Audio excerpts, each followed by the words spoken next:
Welcome to this week's AMA video. I get a number of people asking me different marketing style questions or having problems with attracting clients.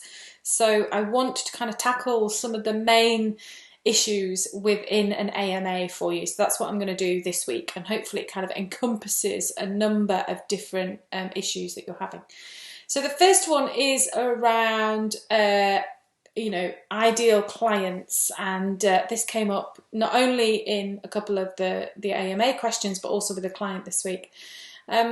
Sometimes we overthink who our ideal clients are. You get told so many times, find out who your ideal client is. You must know who your ideal client is, and you can get forms on the internet where it's, Sally, who's this height, who's a solicitor, and those sorts of things. And for our industries that are in the service industries, particularly in the kind of therapeutic world, coaching world, consultancies, those kinds of things, it can be quite difficult to decide what your ideal client is in that kind of format. It's almost too detailed and too descriptive.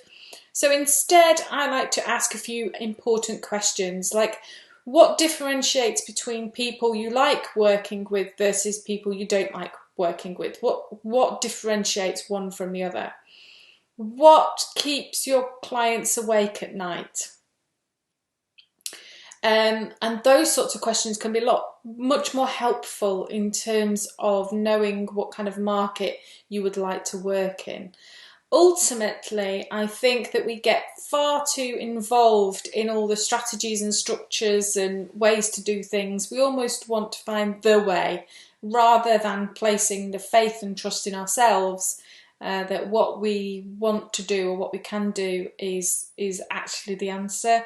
If you already have a business, you are already working with people, you are already talking to people. So those people probably already have certain characteristics that you want anyway. So let's not overcomplicate who your ideal client is. Ultimately, you want to know what keeps them awake at night and what differentiates them as a client of yours, and some of those can be really useful. So I hope that helps kind of not hold you back because you're trying to create this caricature of one person and you can't quite decide what that one person is. That's absolutely fine. You don't have to. You can do it in a much broader sense, and I think that's really useful from a marketing point of view. It can overcome some of the blockages that are stopping you from getting out there. The other thing that came up around the marketing aspect was doing your business your way, and that's come up this week as well. People asking me, should I launch,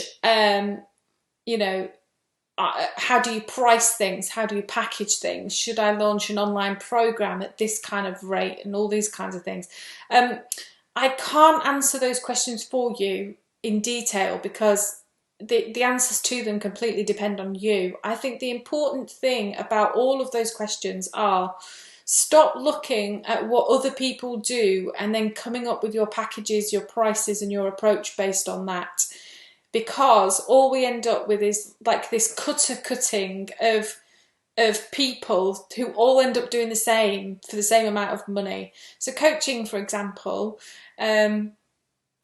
you look out to what other people are doing and say, okay, well, I'll do an hourly rate of 70 quid an hour as a coach. And then I'll go out to people saying, I'm a coach, it's £70 an hour. And you also get that in the therapy world. I'm a osteopath and my rate is this because that's what everyone else charges. So, you just end up cutting these professions and everybody doing the same. There's a challenge with that, and the challenge is it's not inspiring for you or energizing for you. You're not allowing yourself to create something that you want in a way that you want, and your messaging out to the world is the same as everyone else. So I urge you, and this is why I set up Build It Brilliant and why I talk about the blueprint in the webinars, is because it's more about you and what you want to do, what inspires you, what excites you, what do you get motivated by. And then you look at the market and say, what's missing in the market, or where's the gap, or what kinds of things do I want to do in the world? What do you want to change? What do you want to get involved with? And you might look and say, I want to work with executive people for £2,000 a day. That's fine. There's a market out there for everyone, and there's a way of doing things out there for everyone. But instead of looking out to the world and then deciding your packages and prices and your business, I want you to build it brilliant. I want you to build a business that inspires you and gets you excited and helps you to create things that you want to create. And I think from that point of view, it's easier then to answer all of those questions. Should you create, that online program? Well, it depends who your customer is. It depends on what excites you. It depends on what you want to answer. It depends on what you want to help. It depends on how much money you want to make. It depends on how many hours a week you want to work. There's so many questions that are more about you finding out what's important to you.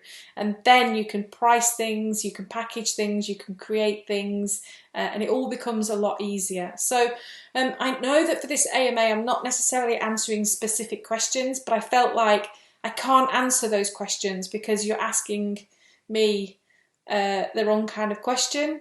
The question is far more about how do you give yourself permission to be you, and how do you give yourself permission to build the business that you want to build in the way that you want to build it, and how does that match in terms of market, money, how does that match that you can create a business that you want to create and allows you to do everything that you want to do and allows you to work with people that you really enjoy working with. So I hope that's helped release some of the pressure, released some of the blocks, and helped you to settle more into your business, to allow yourself to explore what you want to do, not looking at what's the latest marketing method that I need to do, or how do I have a sheet that I fill in that's my ideal client, or how do I, price my one-to-one services, for example. Release yourself from the pressure of those decisions and instead focus on what is it that you want to create, what inspires you, what energizes you, what's missing in the market, how much money do you want to earn, how many hours do you want to work, and all those types of questions. If you want help with that, then that is exactly what my blueprint does. So if you have challenges with marketing your business or understanding what direction you're going to take or what you create, then let me know, because the blueprint webinar, it will be perfect for you. I'm hoping to do another one soon after I get back from holidays. So yeah, let me know if you're interested in the blueprint and I will get one in my diary and then I'll let you know about it. So I hope that's helpful. I hope you've enjoyed this week's AMA, and I hope it answers lots of questions rather than just kind of a couple all around marketing and how you attract your ideal clients. And I will see you next week for next week's AMA.